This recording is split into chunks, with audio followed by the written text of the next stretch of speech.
प्यारे विद्यार्थियों, सबसे पहले कहते हैं कि प्रेरणा किसी भी इंसान से ले लेनी चाहिए, जहां से मिले वहां से लेनी चाहिए, जो आपको पसंद आए उससे ले लेनी चाहिए। तो सबसे बड़े अगर हम प्रेरणा लें कि कम से कम अपनी जन्मभूमि के लिए, सब कहते हैं कि जन्म लेने के बाद इंसान कर्म करने के लिए कहीं भी चला जाता है, लेकिन अपनी जन्म स्थली को ना भूले, बहुत बड़ी बात है। इसलिए प्यारे विद्यार्थियों, आप लोगों का अगर आज सीखने की आवश्यकता तो है, ये आवश्यकता है आपको कि आपके जो भामाशाह जिन्होंने आपके विद्यालय में, आपके गांव में आप लोगों के लिए, अपनी युवा पीढ़ी के लिए बहुत अच्छे नेक काम करवाए, उनसे सीखने की आवश्यकता है कि चाहे अपना बिजनेस, चाहे अपनी नौकरी कहीं भी रहे, लेकिन अपनी जन्मभूमि को नहीं भूलना चाहिए। जिस स्थान पर आपने जन्म लिया है और जिस माता पिता के घर आपने जन्म लिया है, अगर उस माता पिता का, उस गांव का नाम रोशन करने का अगर आपने ठान लिया, तो आप पूरे देश में आपका डंका बजेगा और सब लोगों का आशीष आपको मिलेगा। और सबसे जरूरत अगर ज्यादा पड़ती है तो मैं समझती हूँ आशीर्वाद की पड़ती है। आप लोगों के सामने विदित है, मैं तो आशीर्वादों का नतीजा हूँ कि मैं दूसरी बार प्रधान बनी हुई, आप लोगों का आशीर्वाद थे।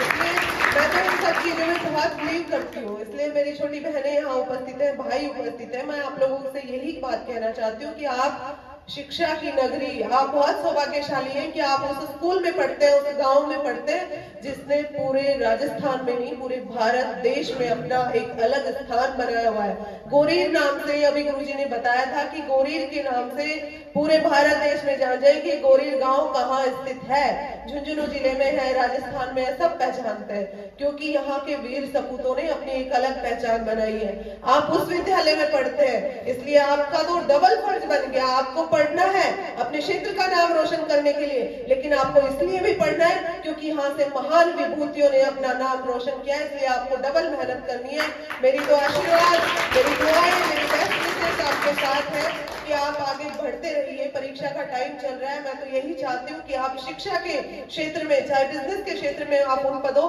को सुशोभित करें जहाँ ये गांव, ये क्षेत्र आप लोगों से, नौनिहालों से उम्मीद रखता है। मैं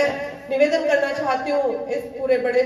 सब लोग यहाँ पे गणमान्य गण उपस्थित हैं, कि जिस प्रकार से आप लोगों ने इस विद्यालय को हमेशा सपोर्ट करा है, गांव में एक विकास की कमेटी बनी हुई है, बहुत अच्छा लगता है सुन के कि जहाँ आनंद जी भाई साहब जैसे भामाशाह आते हैं और उनका सपोर्ट करने के लिए आपकी पूरी टीम होती है, तो काम करवाने का बहुत मन करता है। और इस टीम वर्क के साथ काम हुआ है, इसलिए गोरी ने अपनी अलग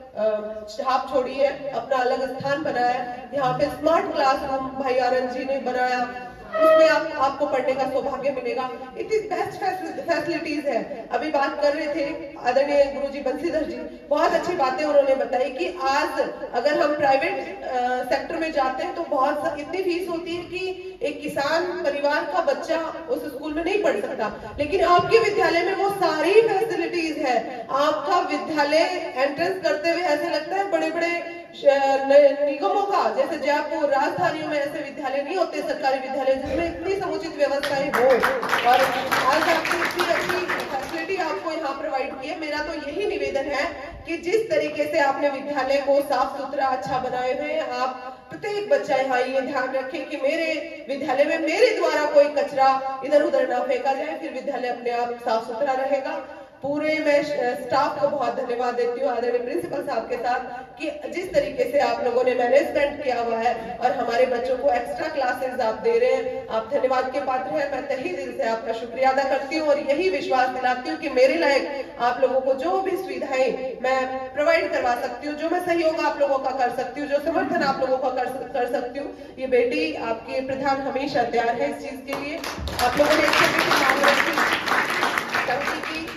स्कूल रूम की भी आपने मांग रखी, लेकिन सीनियर सेकेंडरी